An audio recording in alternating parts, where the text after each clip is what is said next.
नमस्कार, स्वागत है आपका बिहार समाचार में। बिहार में कोरोना से लोग त्राहिमाम कर रहे हैं। बिहार में कोरोना मौत का दूसरा नाम बन रहा है। कोरोना से चारों तरफ हाहाकार मचा हुआ है, चारों तरफ तबाही का मंजर है। और अब तो बिहार के स्वास्थ्य मंत्री मंगल पांडे से इस्तीफा मांगा जा रहा है। और सिर्फ बिहार ही नहीं बल्कि पूरे देश से बिहार के स्वास्थ्य मंत्री मंगल पांडे को हटाने की मांग की जा रही है। बिहार में लॉकडाउन जारी है, उसके बावजूद बिहार में नहीं थम रहा है कोरोना का कहर। बीते दिन भी बिहार में 13,466 नए कोरोना पॉजिटिव मरीज मिल गए। तो आज की बड़ी खबरों पर बात करने से पहले आपसे अनुरोध है, कृपया वीडियो को एक प्यारा सा लाइक अवश्य कर दीजिएगा। आपका लाइक करना ही हमारी मेहनत का फल होता है। अभी आप यदि ट्विटर के ट्रेंडिंग सेक्शन में देखें तो पूरे देश से सबसे पहले तो प्रधानमंत्री नरेंद्र मोदी को हटाने की मांग की जा रही है। कहा जा रहा है कि मोदी का इस्तीफा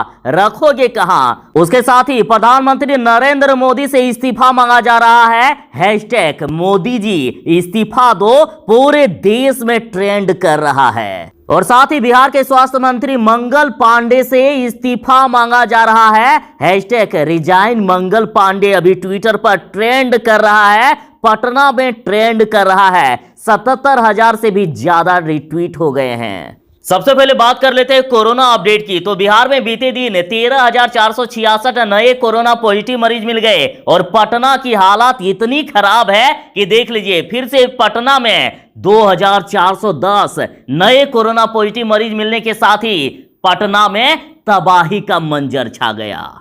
वैसे तो बिहार में कोरोना जांच, इलाज, ऑक्सीजन सिलेंडर आदि में तो भ्रष्टाचार की बात आम हो गई है। और अब तो मरने के बाद भी चैन नहीं। देख लीजिए, अब तो अंतिम संस्कार भी महंगा हो गया है। मरने के बाद भी एक एक मरीज से 25,000 रुपए तक वसूला जा रहा है। तो एक तो गरीब पैसे के अभाव में इलाज नहीं करा पा रहे हैं, सरकारी अस्पतालों में तो बेड ही फुल है। और यदि मर भी गए तो उसके बाद भी आत्मा की शांति भी ठीक से नहीं हो पा रही है। देख लीजिए, मेडिकल से शमशान घाट तक शव ले जाने को 50,000 की डिमांड कई जगह पर हो रही है। और जैसे कि हम बात कर रहे थे कोरोना अपडेट की, तो जहां पटना में 2,410 नए संक्रमित मरीज मिले हैं, उसके साथ ही अररिया में 200, अरवल में 140, औरंगाबाद में 236, बांका में 120, बेगूसराय में 488, भागलपुर में 512, भोजपुर में 190, बक्सर में 150, दरभंगा में 178, पूर्वी चंपारण में 267, गया में 517, गोपालगंज में 246, जमुई में 263, जहानाबाद में 108, कैमूर में 109, कटिहार में 216, खगड़िया में 186, किशनगंज में 173, लखीसराय में 69, मधेपुरा में 279, मधुबनी में 362, मुंगेर में 603, मुजफ्फरपुर में 630, नालंदा में 548, नवादा में 131,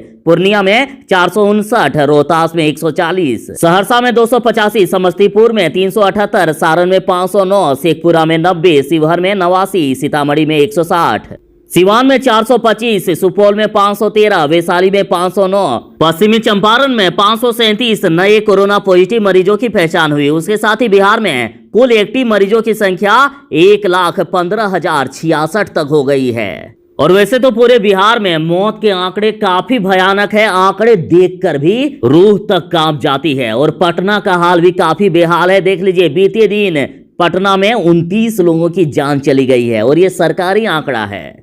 तो यही यदि बिहार की बात करें तो हाईकोर्ट द्वारा बिहार सरकार को कई बार फटकार लगी है। बिहार की स्वास्थ्य व्यवस्था बदहाल है। खुद पटना हाईकोर्ट ने बिहार सरकार को फेल्यूर बता दिया है। और अब तो बिहार के स्वास्थ्य मंत्री से इस्तीफा मांगा जा रहा है। तो वहीं पप्पू यादव ने कहा है कि 3 महीने के लिए स्वास्थ्य विभाग हमें दे दे, हम बताएंगे कि कैसे कोरोना को कंट्रोल किया जाता है।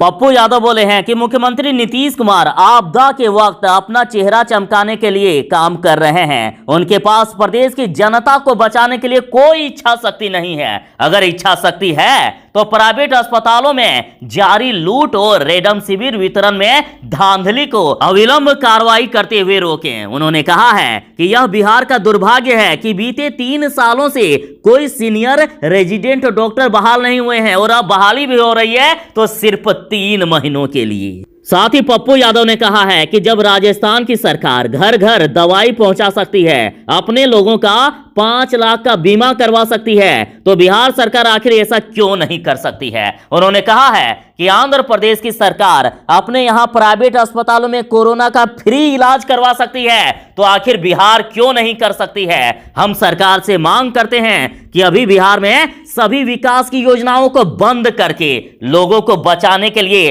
प्राइवेट अस्पतालों में सभी का इलाज मुफ्त में कराएं, साथ ही बिहार के लोगों का भी बीमा सरकार कराएं। पप्पू यादव ने कहा है कि इस मुश्किल की घड़ी में नीतीश कुमार को इच्छा शक्ति दिखानी चाहिए, और यदि नहीं होता है तो वो मुझे 3 महीने के लिए स्वास्थ्य विभाग सौंप दे। मैं एक भी आदमी को कोरोना संकट में कभी भी सिस्टम, दवाई या ऑक्सीजन से तो मरने नहीं दूंगा। एम्बुलेंस फ्री कर दूंगा और डेवलपमेंट के नाम पर नेताओं की लूट को रोककर मेरी प्राथमिकता लोगों की जान बचाने की होगी। और राजद ने पूछा है कि ये क्या गुंडागर्दी है मुख्यमंत्री नीतीश कुमार जी। बिहार के सहरसा में 60 बेड के आधुनिक अस्पताल पे लटका है ताला, और जैसे कि पूरे बिहार से बिहार के स्वास्थ्य मंत्री मंगल पांडे से इस्तीफा मांगा जा रहा है, hashtag resign Mangal Pandey Twitter पर ट्रेंड कर रहा है। और देखिए, राजद ने रिट्वीट किया है जिसमें से कहा जा रहा है कि और मंगल पांडे की छत्र छाया में बिहार का स्वास्थ्य विभाग कोरोना से ज्यादा घातक बन गया है। लोग कोरोना से कम और इलाज के अभाव में ज्यादा मर रहे हैं, तभी तो पूरा देश कह रहा है रिजाइन मंगल पांडे। दिलीप मंडल कहते हैं कि बिहार के स्वास्थ्य मंत्री देश के सबसे निकम्मे स्वास्थ्य मंत्री हैं। रितु जायसवाल बिहार के स्वास्थ्य मंत्री मंगल पांडे पर कहते हैं कि कुर्सी है तुम्हारा, ये जनाजा तो नहीं, कुछ कर नहीं सकते तो उतर क्यों नहीं जाते। तो वहीं तेजस्वी यादव ने मुख्यमंत्री नीतीश कुमार पर हमला करते हुए कहा है कि ऐसी निकम्मी सरकार पृथ्वी पर कहीं नहीं मिलेगी। और इस महामारी के वक्त में बिहार सरकार की ओर से इससे शर्मनाक बात क्या होगी, देख लीजिए। ऑक्सीजन का घोटाला हो गया है। नीतीश राज में पीएमसीएच में ऑक्सीजन घोटाला की खबर आ रही है। 236 सिलेंडर की जरूरत है, लेकिन 800 सिलेंडर का हिसाब दे दिए हैं। बाकी सिलेंडर का आखिर क्या हुआ है। हाईकोर्ट ने सरकार को तल्ख टिप्पणी करते हुए पीएमसीएच से जवाब मांगा है कि कहां गए बाकी के सिलेंडर। तो वहीं कुछ अच्छी खबर भी है, देख लीजिए। मसूरी और फतुहा अनुमंडल अस्पताल में ऑक्सीजन प्लांट शुरू हुआ है, जिससे मरीजों को अब राहत मिलेगी। फतुहा में ऑक्सीजन गैस प्लांट शुरू हो गया है और यहां प्रतिदिन 850 बड़े सिलेंडर भरे जाएंगे। अब जान बचाइए माय लॉर्ड। देख लीजिए, बिहार सरकार ने हाईकोर्ट से कहा है कि ऑक्सीजन की कोई कमी नहीं है, तो कोर्ट भी नाराज होते हुए आग बबूला हो गए और जमकर फटकार लगाई है और कहा है कि कमी नहीं है तो लोग ऑक्सीजन के अभाव में मर क्यों रहे हैं और दर दर भटक क्यों रहे हैं। देख लीजिए, तड़पते मरीजों को कुछ तो रहम कीजिए नीतीश जी। हाईकोर्ट में फिर पोल खुल गई है सरकार की। केंद्र से मिल रहे ऑक्सीजन का उठाव भी नहीं कर रही है बिहार सरकार, और नीतीश सरकार की कार्यशैली को देखकर हाईकोर्ट भी हैरान है।